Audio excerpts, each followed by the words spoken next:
Good morning, Giants. Welcome to Wake Up with Giants TV. Have you ever wondered why memories are the glue of creation? Stick around.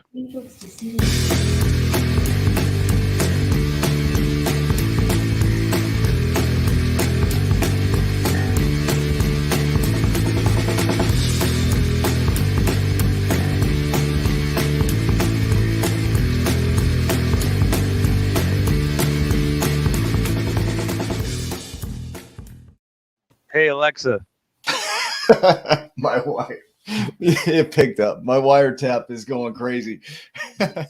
It's wondering too. Alexa, stop. Jeez, Just quit it already. just quit it. I don't want to hear your view today. Yeah, I guess I've got some thoughts we're going to share about memories. Let's do it. Memories are things that we think we can count on. So we look at our memories, we think they're malleable. We think well, not malleable because that's what they are. We think they're permanent, right? Like they're accurate, and the way we see it, perceive it, is accurate, and so we base reality off of that. And so the thing with memories is they can be flawed. I mean, they've shown in testimonials or testimonies in court. They've had people make eyewitness statements that are completely false, but they know that it's true, and that's what they saw. As an example, like 9/11, when that happened, there were people that were on the other side of the country that remember being in the park across from the towers, the Twin Towers, but they were in another state, yet their memory said they were right there. Hmm. And so memories kind of become our reality, not reality, if that makes sense. So we look at reality. Reality is what's outside of us. It's what we can measure, see, perceive. It's all this stuff out here. And perception is what we interpret that as. And that's based off of our memories and experiences. And those they can be wrong. And so looking at memory as the glue of creation, is when you have perceptual information coming in, your job is to make sense of it. Well, each of us is going to make sense of it based on what we remember. So whatever we plugged into our brain is going to be what we fill in the gaps with. So the glue, it ties it all together, and then we project that back out into the world, and it becomes our reality. So it's this case of our memory is really important. I want to read a quote here. Lisa Feldman Barrett, through prediction, because this is what we're doing, is we're predicting from that memory. Through prediction and correction, your brain continually creates and revises your mental model of the world. It's a huge ongoing simulation that constructs everything you perceive while determining how you act. So we use our memory to take what's out here, this perception, we glue it all together with that memory, and then we predict out into the world what's going to What's going to happen, happen? and then we create from there. And so if this is faulty, our creations are going to be a little bit faulty. We're going to start seeing and confirming in the world that reality that we have in here. And so the challenge here is that people think they're right, which if you were to be them and be in their position and step into their world, their memories, their experiences, you would see that they are right. I saw we had down the street the other day a couple of guys, and I wondered, they were addicted to meth. They're out on the street. They're homeless. They're stripping metal to make money. I don't know the whole story, but in their world, they're sitting there stripping metal. They do that day in, day out. And obviously homeless out there doing their thing. But I wonder, like, what is it in their reality that has them keep that as their reality? Like, what is it in their perception and their memory that says that's the way the world works? This is how you go out and you take care of yourself. Because in their world, they're rational. In their world, they're right. And somebody might look at me and go, how does he think that way? How does he operate that way? And positive or negative, it doesn't matter. They would look at that, and if they could live in my world and be in my world, they would see, yeah, that's accurate. That's accurate information. That's reality based on the perceptions I'm having. But when you're on the outside looking in, it's a little challenging to have space or hold space that somebody might be perceiving it a little different from you. So we judge them based on our perceptions. What are you hearing? I'm kind of a little all over, but I'll pull it back together. Oh, I like that. one of the things that I was thinking about is like, is it really that easy? Like if you could just plug in different memories of what you want and like better thinking, Yeah, that's it. Steve, then it creates down the line yeah, better results. it does. Yeah, Stephen Covey, he says, you don't see the world as it is, you see the world as you are. And then that projects out into the world and becomes your reality. So you do create your reality, but your reality isn't the same reality as everybody else's. Hmm. And then holding space that other people might have distinct realities based on their perceptions gives us a little grace for everything that's going on here. But I also see in that like, okay, because you might not know what you don't know, or you might not be aware or conscious of the way that you are thinking. yeah, And so if you can get somebody to help you think through things and find those spots where they might be stuck points, or the memories that are maybe you're projecting and they're really holding you back to reaching your giant potential in some way. so listen to this quote based on what you just said. It takes more than one human brain to create a human mind. Hmm. Lisa Feldman Barrett.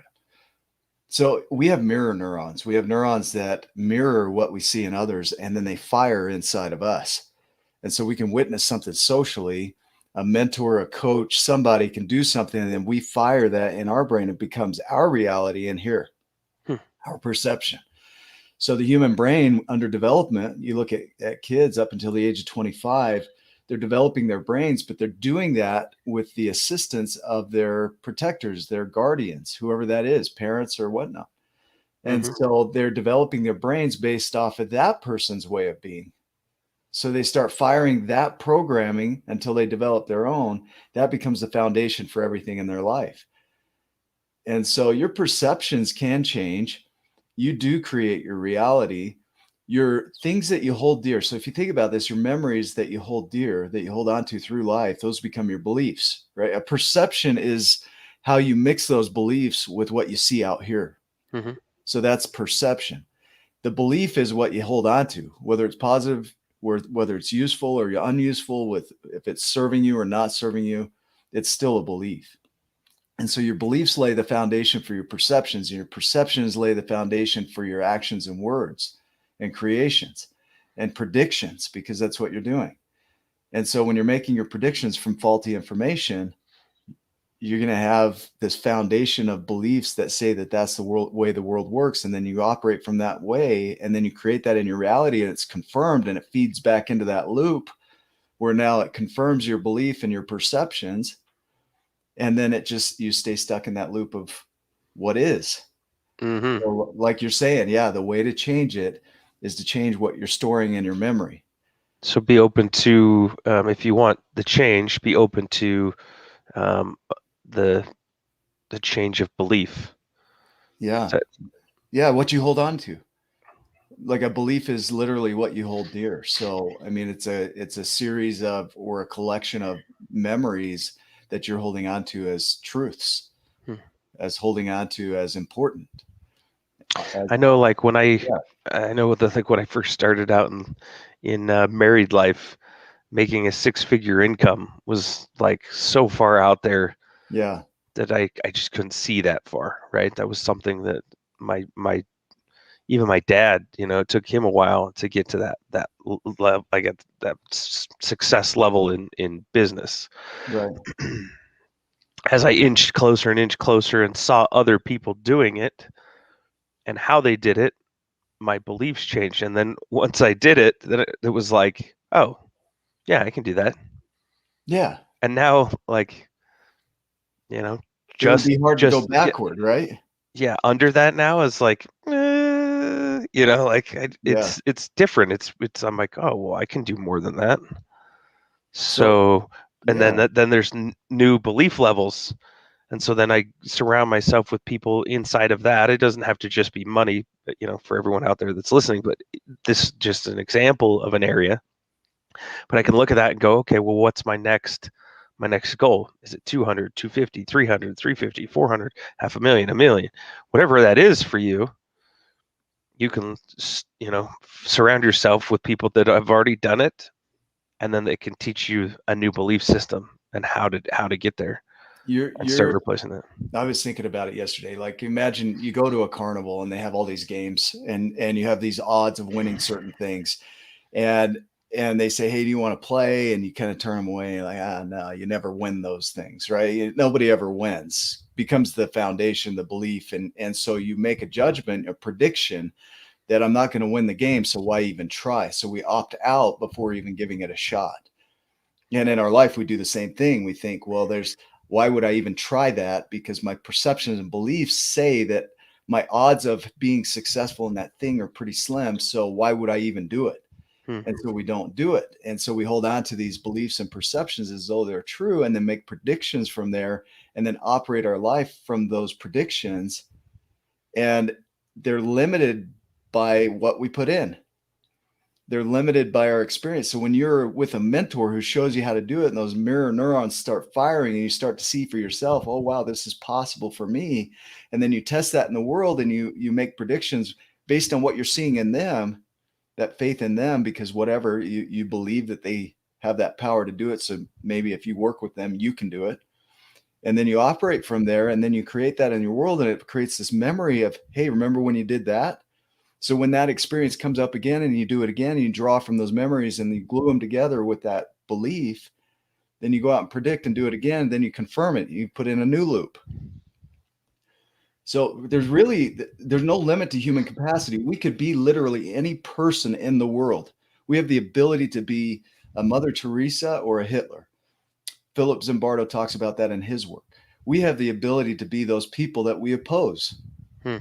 They have the ability to be us, yet we limit ourselves based on our perceptions and beliefs. And so we say, they're wrong, I'm right, while they're also saying the same thing about us.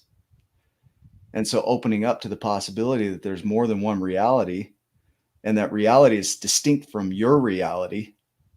So what really is out here versus what you think is out here is moldable. And so go create some new memories, right? yeah, go learn something new. Go learn from somebody. Yep. Because that'll be the foundation for your future predictions. Excellent. Yeah. Any other thoughts? That's it. Go make it a giant day. Awesome. Thanks, Giants. We'll see you Love in you the next too. video.